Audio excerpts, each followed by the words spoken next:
Hello, and welcome to Story Time. These are stories I wrote on vocal. Uh, this is what happens when you're retired and you don't have much to do. So, anyway, this one's called Monster Pears. And let's go ahead and get started. So, Herbert was not like your normal monster. Oh, sure, he was a loner like most monsters. After all, it's the blob, not blobs. It's Bigfoot, not big feet. His problem was he just was not scary or could say mean things. He was constantly being hugged by children, a real problem for a monster.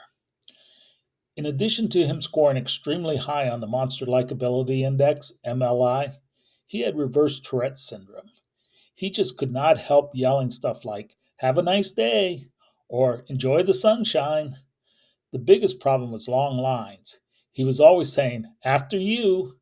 It took him hours to pay for his groceries. That morning, before heading back to tend his pear trees and pick some pears which he would sell at a roadside stand, he dropped off his 99th application to join the Monster Guild. As usual, he had drawn smiley faces on the envelopes, and when handing it to the receptionist, he said, "You're looking very nice this morning. Did you do something with your hair?" "Why, yes, it's a new style," she answered. "Well, it looks fantastic. Have a nice day." Herbert hated himself for being so nice. He was a monster. He should have slammed the application on the desk, growled at her, and said, "Make sure you don't lose this, or I'll be back and you will pay dearly." That's what any normal monster would have done. Have a nice day. Give me a break.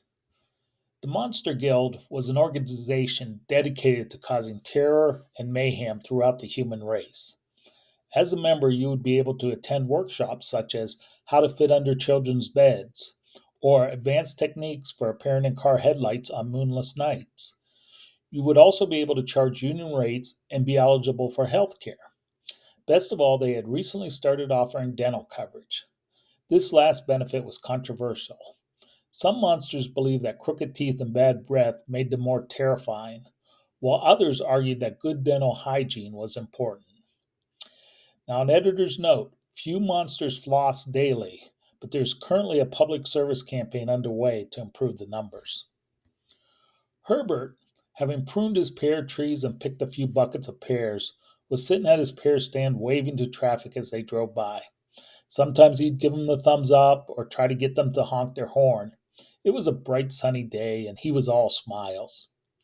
A large black car pulled up, and a rather short, ugly fat man got out. "Hello, isn't it a beautiful day?" "That is a mighty fine car you have there," Herbert said. "Yeah, keep your paws off.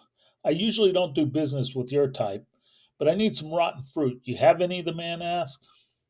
"I do have some fruit that went bad, but wouldn't you really have some of our fresh, delicious pears? I picked them just this morning. I must say, a man of your importance and stature deserves only the best." "Stop trying to hustle me. I'll give you half price for your rotten fruit. Now you have any or not?" "Sure, I have some, but I can't charge you for bad fruit. Why do you want rotten fruit anyway?" "I'm going to throw it at my neighbor's house. He's always having family barbecues, laughing, playing out in the yard. Maybe this will get him to move away. He's almost as annoying as you are." Herbert, sensing the man was upset, got up and tried to hug him. "Hey, get away from me, you big hairy ape. You try that again and I'll turn you into nothing but a hairball. What kind of monster are you?" "Obviously not a good one," Herbert answered. Herbert found the man's words hurtful, but he still had empathy for him. Also, in times of stress like this, his reverse Tourette's took over. "That's a really nice shirt you're wearing. It gives you a nice trim look." The man was caught off guard by this compliment. He had always had a weight problem and often tried to wear clothes that made him look thinner. "Do you really think so? Not too loose around the shoulders?" the man asked. Herbert and the man spent the better part of an hour talking. Herbert gave the man some tips on how he could get along better with his neighbor. The man tried to teach Herbert how to snarl and generally be more scary. They parted as friends, and Herbert gave him three of the freshest pears. No charge. Not much of a monster, not much of a businessman either. As the man drove away, Herbert shouted, "Have a nice day." I hope you've enjoyed this story. Thank you for listening.